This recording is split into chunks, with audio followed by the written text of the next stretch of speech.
Kita siguro tanan na ingnan sa una. Never talk to strangers.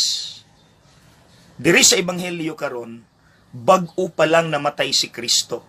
Ug kining duha ka lalaki, mga diehard ni nga sumusunod ni Kristo. Mauni ang naglaom nga si Kristo ang muluwas nila gikan sa brutal nga dinalhan sa gobyerno. Pero gilansang ug namatay ang ilang idol. Patay pod tanan nilang damgo. Mauto nga mikalit lag tungha si Kristo isip stranger ug ilang giistorya. Ug taod-taod ila di ay nailhan nga si Kristo di ay to nawala ilang kaguol na pulihan sa kadasig ug inspiration. Mga igsuon, how about you and me?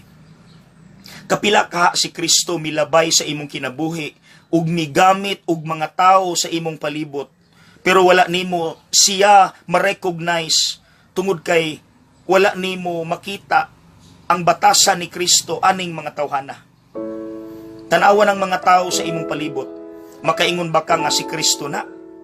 Siguro mo ingon ka, no, kay bati silang batasan.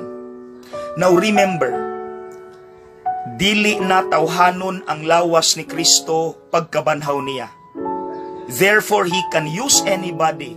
He can appear as anybody, a stranger, anyone. Mama, papa, classmate, office mate, anyone. Mga igsuon, nabitaw ko estudyante, maglagot ko kay grabe gyud kapasaway. Pero one time ako sang giistorya, mihilak siya nga nagsaysay sa iyang sakit nga kasinatian sa pamilya.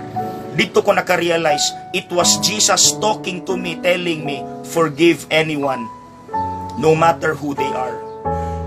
So mga igsuon, let us recognize anybody as Jesus, even if they do not act like Jesus.